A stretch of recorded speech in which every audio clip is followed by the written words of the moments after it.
In our Money versus Medicine series, we uncover the real costs of healthcare. Like this, more than 2 million Americans are skipping their heart medications because they can't afford them.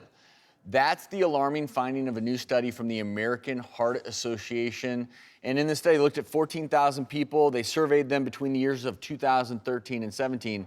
And these are participants who were very high risk. They've been diagnosed with heart disease, and 1 in 8 were not taking medications due to cost. And again, these are folks who'd had heart attacks, strokes, congestive heart failure, who needed to be on these medicines, high blood pressure, and could not take them because of cost. That's a scary stat. Of course, it was more common in people who were uninsured. They were least likely to be able to afford the medication. 21% of people on Medicaid or with public insurance couldn't afford the medications. But it's also a problem for people with private insurance. 15% of them still couldn't afford the medication. And it's just so frustrating because, like, I just think about all the money we waste in this country on just whatever. And then you have people who are literally putting their lives at risk because they can't afford this medication that's there. Well, think about how that would feel.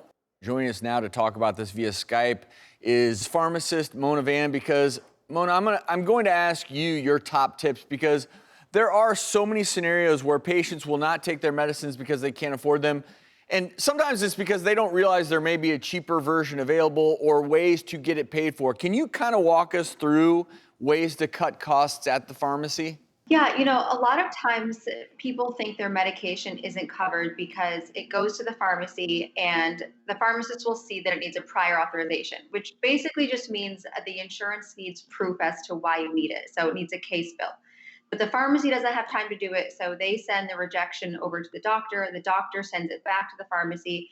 Then by the time it gets to the technician and gets to you and you call, you just hear that it's not covered. So I would highly recommend calling the pharmacy and finding out, is it not covered or does it need a prior authorization? Like, ask them to actually look in the computer and see what the code says. If it needs a prior authorization, there's actually specialty pharmacies that will do this for you. Like, that's what they specialize in.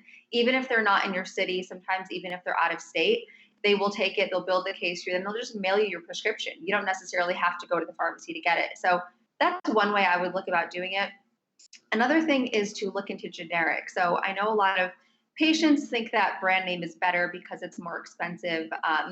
It's just not true. The only reason the brand name is more expensive is because it was the first one on the market. So they're the ones who had to do all the research and the studies, and they had to put a patent out. So all of that costs money. And then by the time all of the hard work is done, a lot of other companies can create the same medication generic.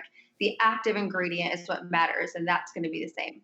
And then another really great hack that doctors and pharmacists will do is a doctor can write a prescription for double the strength, as long as it's not a medication that can't be broken, like something like an extended release.